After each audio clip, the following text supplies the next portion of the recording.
Dicas para escrever melhor. Vamos imaginar um bom texto.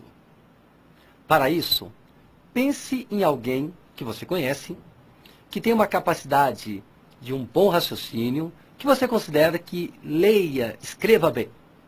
Imagine que você vai escrever para esta pessoa. Pense no assunto. O primeiro detalhe, defina bem a ideia e os argumentos.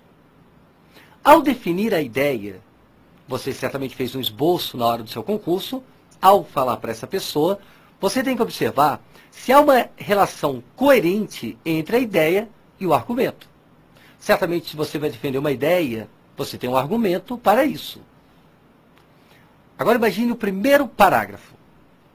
Você começa a sua redação apresentando a ideia central do texto. É importante que o leitor receba o seu texto e logo no início ele já saiba exatamente qual é a sua ideia. Ao iniciar o primeiro parágrafo, você já deve lançar argumentos que comprovam a sua ideia. Lembrando-se que cada parágrafo deve abordar uma ideia principal. O parágrafo não pode abordar repetidamente a ideia de um parágrafo anterior. Você iniciou sua redação, lançou sua ideia central, lançou um argumento.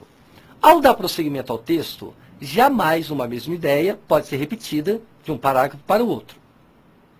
Verifique se as ideias principais e secundárias do parágrafo estão relacionadas à ideia principal da abordagem escolhida por você.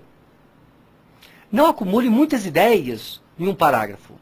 Cada parágrafo apresenta uma ideia principal, que deve ser argumentada. Nele, procure não fazer períodos longos, nem muito curtos.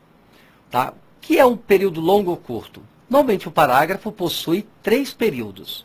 Não obrigatoriamente, mas geralmente. Um você apresenta ideia, um você argumenta, o outro você progride.